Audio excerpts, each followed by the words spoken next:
welcome everybody to another Pepperstone Learn It Live webinar. Tonight we're going to be covering advanced strategy, how to scalp the 15-minute timeframes. We'll also be taking a look at a few other timeframes as well. My name is Thomas Atkinson, and I've also got Tyra Nabella here from FX Evolution tonight, and it should be a really good session. We're going to be doing a bit of live market analysis and having a look at some of the things that we watch before making any investment decisions. So just before we get started, it's important that everyone understands the information provided in tonight's webinar has been produced by a third party and does not reflect the opinion of Pepperstone. The information has been provided without any alteration or verification and should be considered only general in nature. Of course, seek independent financial advice if necessary before making any trade decisions. So let's go over what we're going to be covering today. We're going to be taking a look at what time frames scalping strategies best work on. So of course, 15 minutes, definitely one of those. We're going to be taking a look at the live market and doing some analysis on what to look out for in the market. And then of course, building a scalping system on a points-based approach and 5 key advanced trading tips that all traders need to know. Now, I would just like to point out that we do assume that everybody here tonight knows something about certain patterns, in particular channel patterns, which we do talk a lot about on the webinar series. And we also would hope that people have a basic understanding of maybe some particular candle confirmations, things like hammers, shooting stars, many people call them pin bars, and maybe engulfing candles as well. So let's actually jump straight into the market and have a look at what we're currently seeing. So I'll just grab this off the screen. And here we've got the Euro Pound 30-minute. Now, the only reason, I'm not really a huge scalper in things like Euro Pound, as you can see here. What I actually like to do before I even make any scalping decision, and that's why I've brought up this chart, is I like to actually go back to the daily or weekly and start to think about what's actually been happening on this currency over the last couple of days, if not weeks. Do we have any key kind of support or resistance zones that we need to know about? Because it does become important when we're on the smaller timeframes as well. For anybody out there, we're using the 20 moving average, 50 moving average, and 200 moving average. So the 20 is the red one, then the 50 is the blue one, and the 200 is the green one. So that's some of the ones we really do like to have on our trading screens. So then we like to jump into the 4-hour, have a look and see whether any lines make any sense. I think one thing that everybody's going to see here is that we've got a very clear level of support around this 85 kind of 28 zone. I think that's very clear to everybody on the 4-hour, and it helps us just gain an idea of maybe levels that if we were on the 15-minute chart, we may not see. So if we were shorting here into this zone, and we didn't know that this was 4-hour support or daily support, then we might be thinking that our take profit should be lower than this, and that could pose a problem. So just always consider looking at the bigger timeframes and bringing it down. It's what a lot of scalpers don't seem to do, and it's really important that you do understand what the bigger guys are doing. I like to sometimes change the color of them as well. You can do that by just highlighting it, going to properties, and then of course selecting all of your different things here. So you could just select your style and the color there. Maybe have a color for daily or a color for 4-hour support. It's always nice. So then we jump into, I guess, the smaller timeframes again. We look at something like maybe the 1 hour. Now, one thing I think you can probably identify when you look at the daily is that this has been in a pretty strong downtrend. So we're going to be slightly biased towards potentially looking for scalps to the short side. So when we go down to the 1 hour, we can have a look at what's previously happened, what's been happening recently. One line that I definitely did highlight was this level over here. And the reason I noticed that that was so key was look how many, yes, it broke it here, but look how many times it really found resistance there. We have 1, 2, 3, 4, 5. It broke through, came down, came back up, found support, found resistance here again. So that's 6, 7. So it makes sense that this is a zone that we want to be looking at potentially towards the short side for our scalps. And hopefully that does make sense. So what you want to identify firstly is with any good trading method, you want to have as good a support resistance as possible And then with scalping, you want to see how many times has something touched, and does it make sense that this level could potentially become resistance or support again. So here, multiple touches, very, very important to notice. Now, of course, we're even interested in the smaller timeframes again, so then we can jump down to potentially the half an hour or the 15-minute. And really, when it comes to scalping, I like to kind of trade the 5, 15, 30, and 1 hour timeframes. That means that you're usually going to be in a trade for less than a couple of hours. So most likely you might take a 5-minute trade, you'll be in the trade potentially half an hour to an hour. If you're taking, or even a few minutes, if you're taking a 30-minute or 1 hour trade and scalping, you may be looking at a little bit more time. So here we have the half an hour chart, and you can see a very simple candle formation that's happened at this point of resistance. Now, this is a shooting star candle. It doesn't have to fully close at the low. A lot of people misrepresent that that's what they need to see happen, but this is definitely a nice sign of rejection of the previous point of resistance. So once you start to see something like that, you already know how many touches it's had. You know that it's gone through and broken through during that half an hour and then closed below. It starts to become a trade where you can say, well, maybe this is something that interests me to the short side. We know the overall trend's down and we have that bias. Hopefully everybody's keeping up with that stuff. So if we analyze this particular candle, what we can then do is we can say, okay, well, that's now closed. So it closed here. Let's just quickly go down to the smaller timeframes again, maybe the 15-minute or the 5-minute, and have a look at what our potential take profit could be, our potential stop loss could be, and whether a trade like this would make sense for the scalp. So here we've got the resistance, and I think we've got a very clear level of support that's come through these zones here. So if we're going to enter a trade like this, and we're going to enter, let's say at this point here, how long is this distance in terms of for our stop loss, and how long is it for our take profit? Does the risk reward make sense? And when you're often scalping, you're probably looking at between 2-to-1 to 1-to-1 trades quite regularly. So what we can do is we can grab the crosshair, take the distance.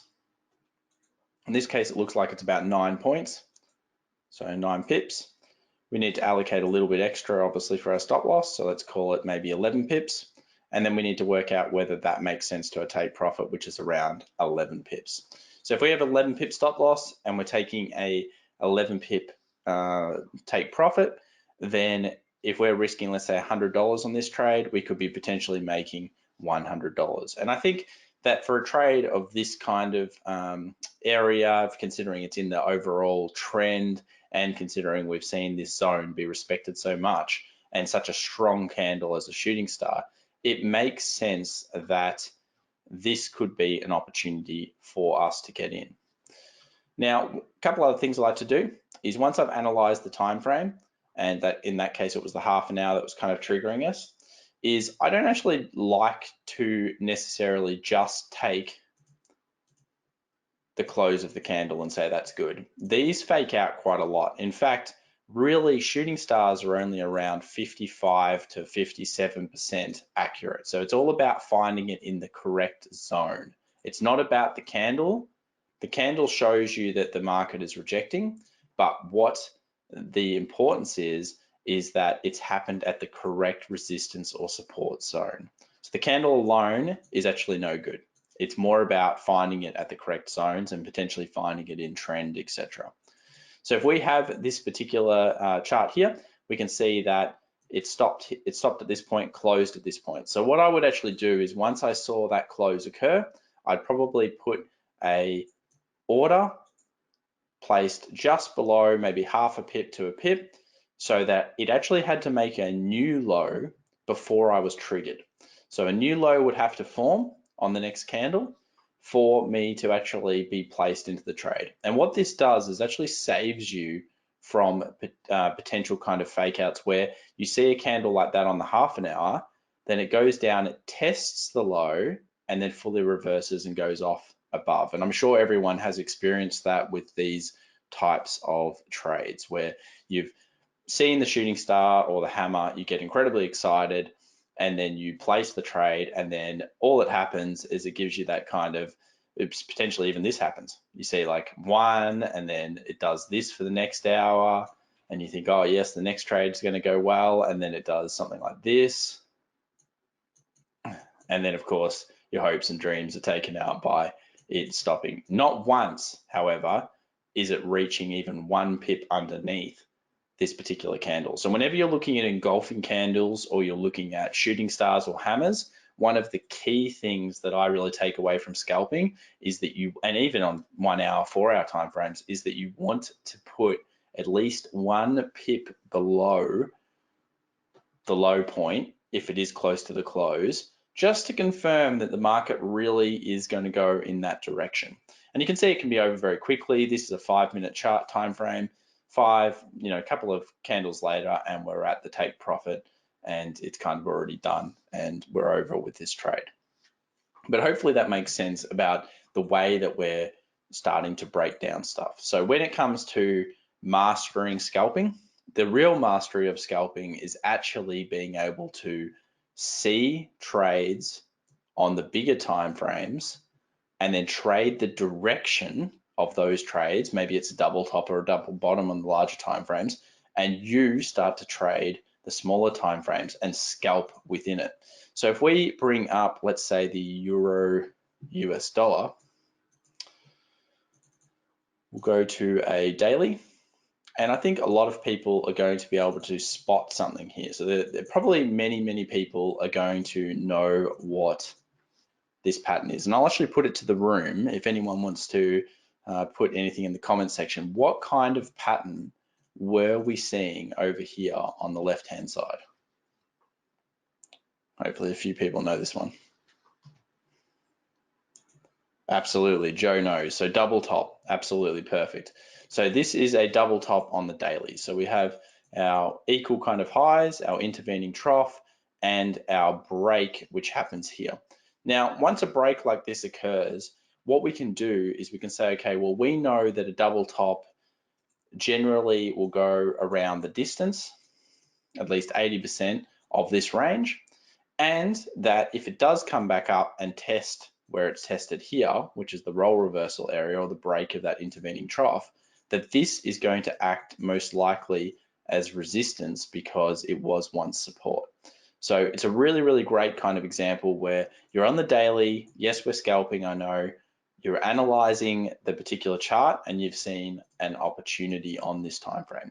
Then what we can do is we can jump into the smaller time frames, 1 hour and below, and start to say, okay, do we have any trading opportunities within this trend? Now, you're not always going to have great standout trading opportunities, but one thing I did mention is that you can trade things like role reversal within the trend, and you can also look for things like, in this case, because it's a short, maybe shooting stars or engulfing candles. So if we go to 15 minutes, bring up that time zone, it's over here. There we go.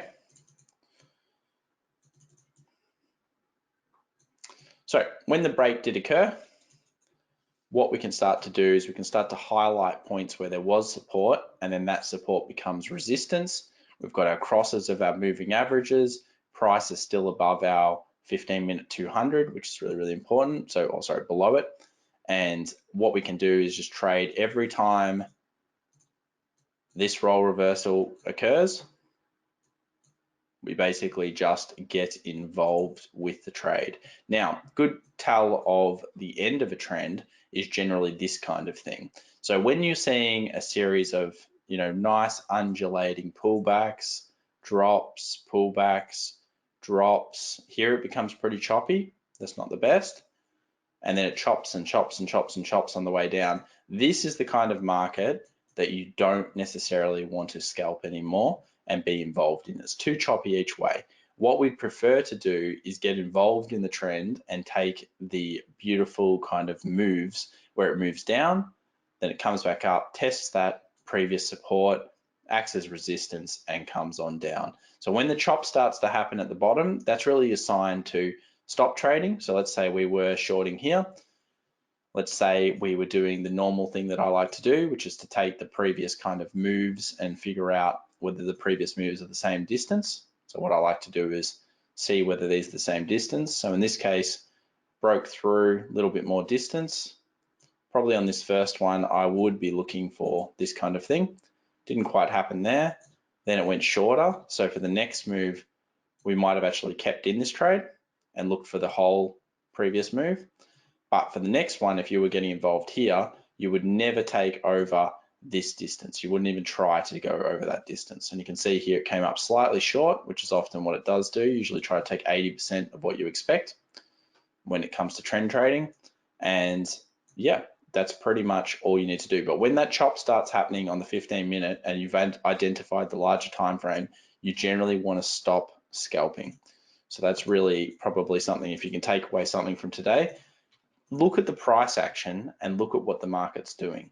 You'll notice that when the trend started back up, in this case, it did that nice roll reversal here, made a high, roll reversaled again from it, hit the high, which turned out to be that previous resistance, channeled for a bit in the 15-minute, and then now it's back on the short. So probably what would generally be looking at is if it does break below this point here, and let's say it goes down here, what do you think may happen if it comes back up to this zone, this 1.1005?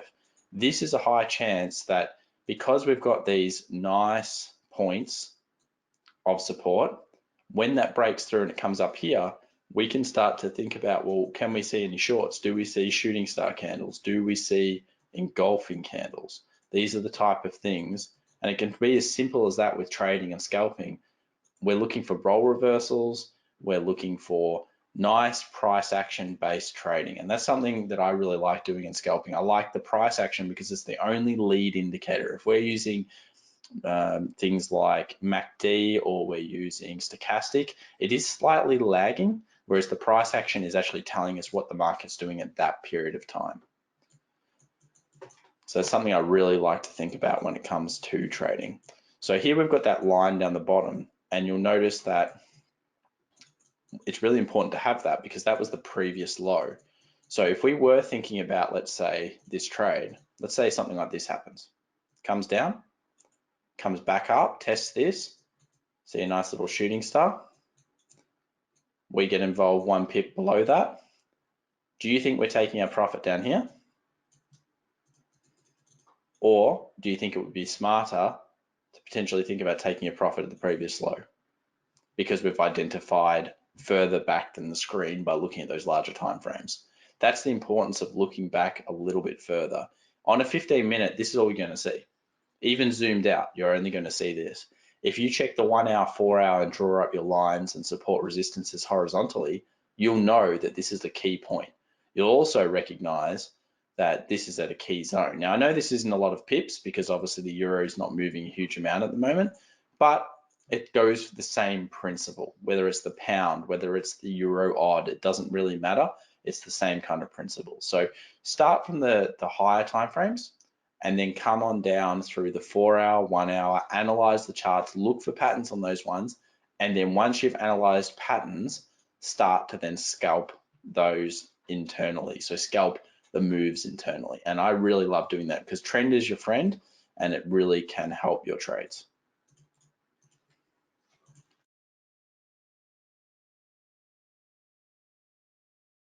Okay, so here we've got the AUDCAD. So of course the AUDCAD, bit messy on the daily, but pretty clearly it has been in a bit of a downtrend. We can see here again, nice little break of like a support zone here at that 90 kind of flat area. We're underneath that at the moment. And we just draw up things like previous supports and just have a look and analyze what's looking at the market. So again, what would happen if potentially the market came back to this point? Well, firstly, it would probably hit the 20 because the 20 would act as dynamic resistance at this point. We've got multiple touches here. So we've got that kind of 1, 2, 3, 4, 5, 6 came through at once, but I believe that it will respect this kind of level. And we've got that nice little kind of potential double bottom on the smaller scalpier time frame of 15 minutes. Now, again, I prefer to take the trades in the direction of the larger trend. I could potentially look to scalp this if it break through here up to this point, and that would be potentially valid. However, I prefer, and so does Tyrone, to take the directions in the trend. So maybe it comes up here, and then what we can do is we can say, okay, we've analyzed this on the 1 hour. Let's go down to the 5 minute, and let's look for just a simple change of trend. So it's going to hit that 200. Maybe it makes a new low, makes a lower high, breaks through, makes a new lower low. And when it breaks that new lower low, that may be our confirmation signal to get into the trade. Another option, shooting star candle. Another option, engulfing candle. All of these are lead indicators. They're all things that when it comes to scalping, we need to be in front of everybody else. We need to be where the market is because we have to be pinpoint. Remember, scalping, it's really about you are competing with algorithms now in trading. You're competing with robots. You're competing with incredibly fast news events. And you need to be aware of all those things. So if we're using price action, we're using those lead indicators, and that helps us to potentially be in front or at least be with those bigger trades. So all of these things, if we have a high here, a low, a lower high, and a lower low, that's really good. Analyze the correct zone. If we have a shooting star, that's perfect. Or if we have an engulfing candle, that's also quite nice. So all of these things definitely could signal, let's go short on this trade and probably trade it into the previous lows. Makes sense.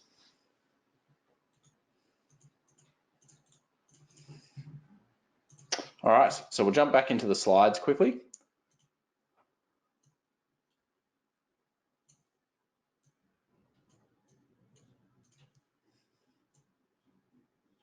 And we'll just quickly talk about MACD as well. A very popular kind of, very popular indicator that a lot of people do use. So MACD, of course, stands for Moving Average Convergence Divergence. Of course, we've got a signal line and a MACD line, and a lot of people like to trade this within trend, and some people just like to trade MACD completely, and that's all they do. They use things like divergence, which you can look up. We're not going to be covering that today's topic. You'll have to just excuse me for 1 second. Or you can also use it potentially to get involved in a trade, because in essence, what happens is when you've got crosses or you've got cross of the histogram from the positive to the negative, some people see that as a trading signal. So what they'll actually do is they'll actually say, okay, every time this crosses, I'm going to go short and I'm going to go long and I'm going to short and long, etc. Now, obviously, if it was that simple, then you could easily set up a robot or an algorithm to do that. So it's not by itself. And you'll find that what Tyron and I always talk about in all these webinars, and we always talk about in our teachings, is it's not one indicator or not one method by itself that will work. As I mentioned before, a shooting star is only good 55 to 57% of the time by itself. So it's about finding it in the key areas. So same with the MACD indicator. If you are going to use something like this and maybe use crosses on the smaller time frame, so if you're on a 15-minute and you look for a cross, or maybe you're trading a 15-minute and you use a 5-minute cross, then you can absolutely do it, but just use that as another reason to be in the trade. I like to use the price action as the first thing that we're looking for. So how do you calculate MACD? Look, this is a bit, we basically already think that you should hopefully know this for tonight's webinar. Obviously we have covered MACD, but there's just a little bit in terms of how it is calculated. And just some interesting rules to follow. So some things people do is they even use the signal line. So they go long when MACD line crosses from below to above the signal line, and then they go short when the MACD line crosses from above to below the signal line. So you can see that a lot of people use MACD differently. So I like to use it probably more when it goes above or below in terms of the histogram. This is another one that you can follow, and all of them work fine, but again, just use it as a supplement to your price action based trading. So before we look at the market, we've also got stochastics. So this is another one that a lot of people like to use. They obviously like to sell when it's overbought and buy when it's oversold. So Stochastic is great when you've got a range bound market, or you've got maybe pullbacks into a trending market. So if you're seeing something like a role reversal point similar to that euro, and you put on a stochastic and it's coming back up to the role reversal, let's say this is probably a bit of a role reversal zone here.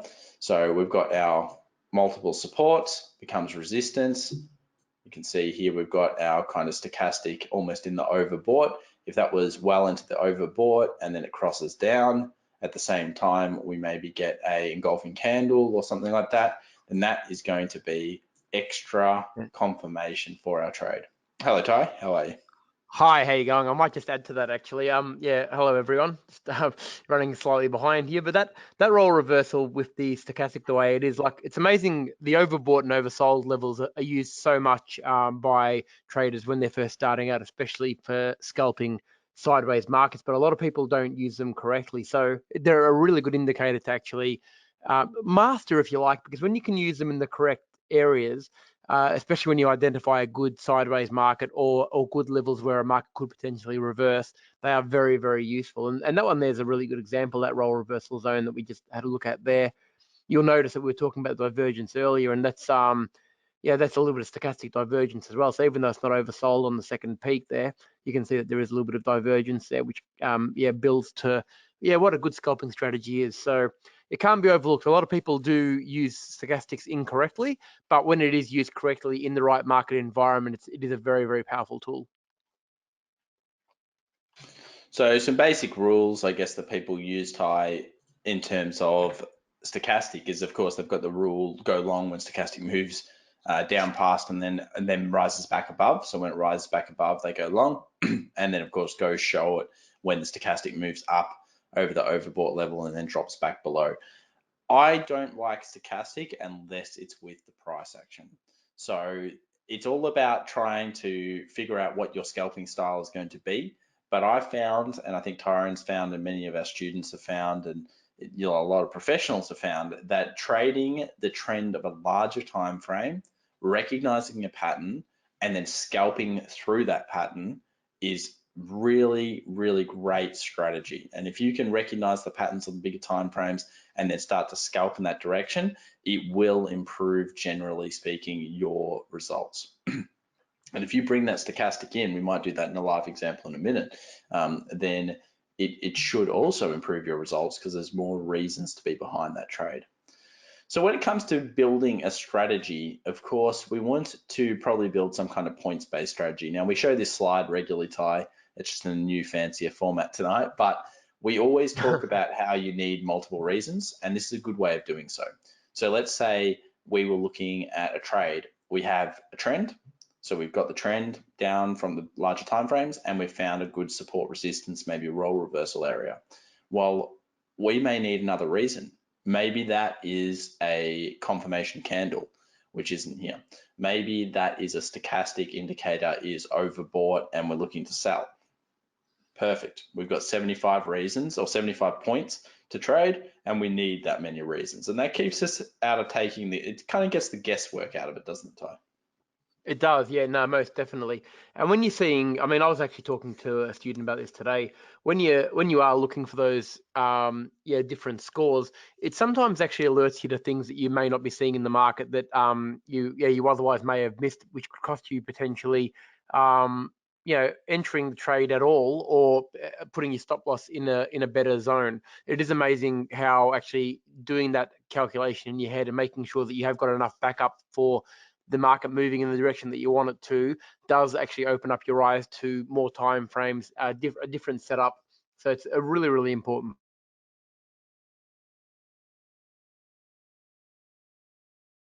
Absolutely, very important to have as many rules as reasons as possible, but also make sure they're not overlapping. So just a couple of advanced trading tips when it comes to scalping. So of course, look at larger timeframes, even if trading smaller timeframes. Scalping, 1 hour and below generally. 5 minute, I really try to stay away from 1 minute. I know technically scalping means 1 minute timeframes, but try to do that 5 minute, 15 minute, 30 minute, 1 hour. You'll still get in and out quickly. You'll still get your nice kind of anywhere from 10 to 30 pips, and it will probably be a lot more successful than 1 minute trading for you. Use the 80% rule when considering take profit zones. So if you found a zone and you think that's where you should be taking profit, then potentially think about taking profit at the 80% mark of that point. So if that point is, let's say, 10 pips, then maybe take 8 pips instead, or that will generally save you a little bit more. We also want to think about gapping when it comes to scalping. Now, you don't have to worry too much about gapping in the traditional kind of currency markets because they really just don't gap unless it's the weekend. But basically speaking, if you are going to take a scalp over the weekend, be really careful with it, because what may happen is, let's say you're trading the pound and something happens with the Brexit over the weekend, you could be looking at 100 to 200 pip movement. And of course, you've only got a 12 pip stop loss. Remember, your 12 pip stop loss, it's not going to help you because it's not a guaranteed stop loss. And therefore, what's going to happen is you are going to, unfortunately, if that gap's against you, weather that in your account. So just consider gapping, and probably if you're scalping, try not to take trades over the weekend would be a recommendation. Look out for red news. So of course, look out for news that is your particular pair, and trade liquid pairs. Now I get asked a lot about what liquid pairs means. It basically just means large currencies with a lot of trade volume. The larger the currency, the more volume that goes through it, the more likely it is to be a good scalping strategy. Got a good question here from Philip. If looking to trade 15-minute charts, what other larger timeframes will you use? So it's a good question, Philip. Hopefully this helps a few other people. So I'll actually still use daily 4 hour, 1 hour and draw my support resistances. And then I'll generally just quickly jump between the 5 minute and half an hour and 1 hour just to see if any of those closes are happening. So one thing we saw on that euro pound before is the half an hour candle was the candle that showed the shooting star at the price that we wanted it to, so at that resistance. So I like to just jump up and down when the closes occur, and every 15 minutes kind of thing, and then you can generally be pretty good with your trades. But yeah, 15-minute time frame scalping is perfect. It's really good. I like to use all of the time frames, but specifically just the 1 hour, 4 hour, and daily for support resistance. So again, just create business plan for your trading strategy. I know it sounds boring and everything, but it's pretty important. We of course have the Presic based system in our courses. So what we like to do is we like to use each one of these reasons to be in a trade before placing a trade. So it's like that 75-point rule, except we need a little bit more, and we've got a little bit more in our trading arsenal. Of course, it's very difficult to cover all of those things in just 45 minutes. Got another question here, and if people do want to ask questions, feel free to do so now, and I'll try to answer them as best I can. How do you go about setting up your stop losses with different pairs? So that's a good question as well. So with your stop losses, again, use your support resistance to figure out where your stop losses need to be. So let's have a quick look here at, I guess we'll probably look at well, let's look at this example just theoretically if it had happened, because I think it's always important to know what things may have happened, because these happen all the time. So this is a really good point where once this break occurs, if it had come back to this 1.105 kind of area, it would have been a very nice area for us to look at. And hopefully a few people can start to see that one now. So we've got multiple touches, 3, 4, 5, and the breaks through. So when it came back here, if we then got involved, let's say in a shooting star, it looked a little bit like this, probably a little bit better, but then we've got two options with our stop losses.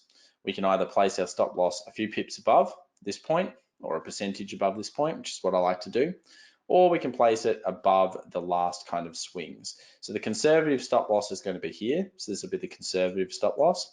This will be kind of the normal stop loss that I would use because it's behind the last swing.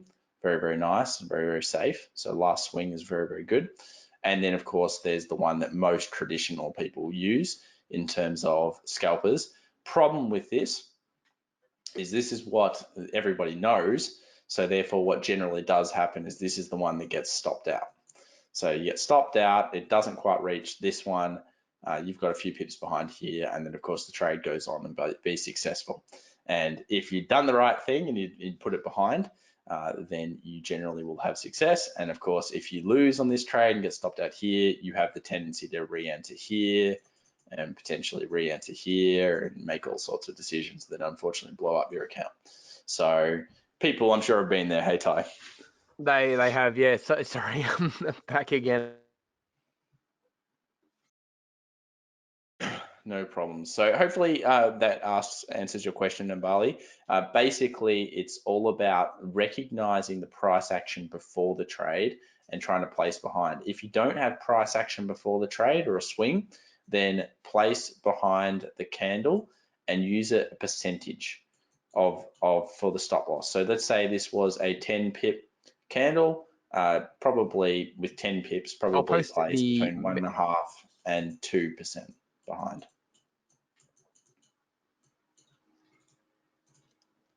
So that would be 1.5 to 2 pips behind. Barry says the 80% profit target has worked really well for him in the long run. Very key. Yes, couldn't have said it better myself. It's really important because, again, the market knows where the support resistance lines are. They know where most people have their take profits. And remember, while you might not be able to see volume, they definitely can in terms of the big market players. They can see where huge amounts of orders are, and therefore I always like to use like the analogy of maybe like a stock or a round number.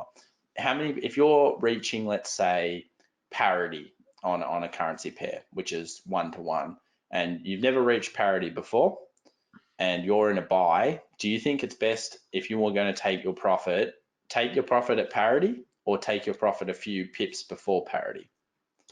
And the answer is always going to be take your profit a few pips before the parity level. So on the rise, before it gets parity, here's parity. What the market's generally going to do is it's going to get so close and then drop off. And this is the bit where it scares everybody, and then you end up taking less profit, and then it ends up going and hitting the point later on. But it's this point that you don't really want to go through. So by taking 80% or by taking a few pips before, there'll be, probably millions of orders sitting at the parity ready to sell. But the market knows this. They'll often stop it just before. Very, very important to understand that. Can you hear me, Thomas? Absolutely. Oh, great. Okay, perfect. Yeah, I was just having a few audio issues there. But I have posted the link for tonight's live analysis webinar for the people who are asking about pairs and what we're thinking of them. You can ask those questions in the 9 o'clock webinar, which starts in 20 minutes. So I've posted the link in the chat room. So yeah, anyone who wants to join us, just click on that and register, and you can join us at 9 o'clock, and we can answer any of your questions then about the current market and the pairs. Okay, excellent. So here we've got, I just wanted to quickly show New Zealand CAD as well, Ty. A little bit of a pair that maybe people don't trade as much. So we've got a kind of point of nice consolidation down here. And we see a break, and it breaks out above, and we can go through. We can see maybe something else at the 4 hour here, where we start to notice, okay, we've got a level of support, and we've got that really nice kind of intervening trough double bottom. Go to the 1 hour, see the break, and of course in this case it just completely powers through it. But often what will happen, and I just got to show it in live examples because I think it's more key and means something more to people, is that a market will break, it will then come down. It did test it, but test it really quickly. It will break, it will come down, test it. You'll often see again those, a hammer, engulfing candle on the 15-minute, maybe anything on those. So we'll jump down to the 15-minute and have a look how it looks. So you can see here it just came down and hit it. What I would prefer it does is it goes a little bit higher, comes down, tests it. We get involved here. Nice scalp in the direction. Perfect. When it starts to get choppy and it chops for a while, the market will always let you get out generally. It doesn't usually go bang, bang, bang, bang, bang like that with a scalp. It'll, when you've correctly analyzed the charts, it'll usually reach a high and then, probably test the high again And if it fails to continuously hit that high and break through and it starts to chop like this, then this would be a very fair area for you to take profit. Yes, it goes higher, but this kind of chop, similar to what we were seeing on the euro before, is not what you want for scalping. So it's a great point for you to get out of that trade. And yes, you've been in it for a while, but that's a lot of pips and a lot of reward for your risk. Yeah, and I think probably one of the most important lessons you can take there is really understanding what market you're actually trading. It's really, really important to know if you are trending in a certain direction or if the market is going sideways, because it will affect absolutely how you are going to trade that particular thing. So pay a lot of attention to what the market is actually doing, and try and not so much preempt it, but make sure you're working with it, because it will make a very big difference to your ability to scalp. Another good question here from Nombali. Does an instrument spread play a role when considering scalping? Some pairs have large spreads of 6 pips, for instance. It absolutely will. I do remember when we first started trading, pound odd used to have about 12 pips. Obviously, it does not have that anymore, but back in 2007 it did. Now, usually the larger pip spread kind of currencies will actually move more, so your stop loss will be bigger and your take profit will be bigger. So that's something to take into consideration.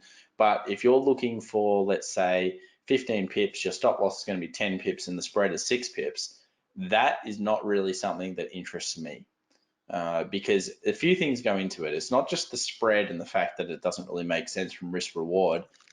When scalping and you pay 6 pip spread, your order, let's say you wanted to buy it here, your order is going to be here when it goes into the market. So already you need to make up that pips. Now, it's just that visualization in scalping that can actually hurt your psychology. I know that sounds ridiculous and stupid, but it's surprising when you're scalping, you don't like to be behind, of course, and you start willing it in the direction and you hope it goes up. But being so behind on the chart, if you don't have really strong psychology and you don't know exactly what's going on, it's actually not that great for your trades, and it could affect other trades as well, especially if you're losing on those. And that sounds crazy, doesn't it, Ty, in terms of what I'm saying? But I think you can probably attest to it is the thing. It does, absolutely. And then, people try and navigate that by, potentially hedging their way out of it and doing all sorts of crazy things that actually makes it really, really dodgy then. So, yeah, it's one of those things that you've got to be really careful. But again, if you stick to the nice tight spreads, and most of the majors, like, Pepperstone's amongst the Absolutely. tightest anyway. So you're not going to have too many issues there, really, unless you're going really exotic. But yeah, we highly recommend you probably stick to the majors anyway. And because the spread, when you're only going for a handful of pips, the spread does actually make a difference, no question.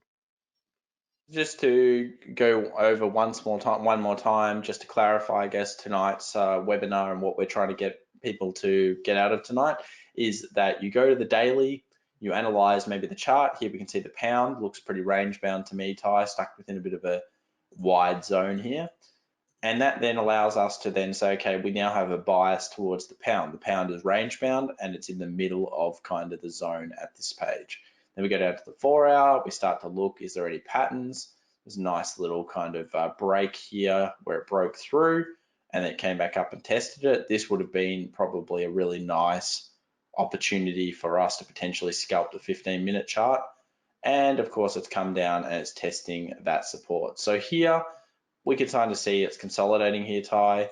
Maybe then what we do is we go into the 1 hour, we see what's happening. Looks like it's trying to break past here. Go to the 30-minute, go to the 15-minute, start to draw up maybe some support resistance, and then say, okay, well, maybe if something like this was to occur, this could be a zone, because we're going to have that 200 potentially down here or around this zone. It's going to break through the previous resistances, and then maybe it would go back up and test this resistance over here. So if this was to occur, get that role reversal, look for maybe a nice hammer, engulfing those kind of things, same thing we're talking about, and then take that into the previous zone, taking, of course, 80% of what you think. So all that type of stuff goes into the breakdown of a currency. All right, okay, well, hopefully that helps everybody tonight. If you have any questions, please feel free also to post them in the YouTube of Pepperstone's channel, so I can try to answer a few of those as well. And I do know sometimes people ask questions in there after the webinars are recorded. And look, we hope to see everybody in 2 weeks, don't we, Ty? We've got a Yeah, great one on absolutely. indices coming up.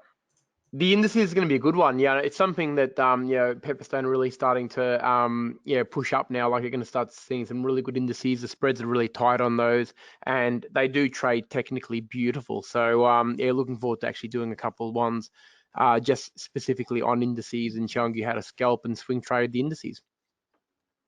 Awesome. All right. Well, thank you very much, everybody. If anyone's joining us in the next webinar, welcome, and we'll see you soon. And otherwise, we'll see you in 2 weeks for indices, and it will be a good one because we do love indices.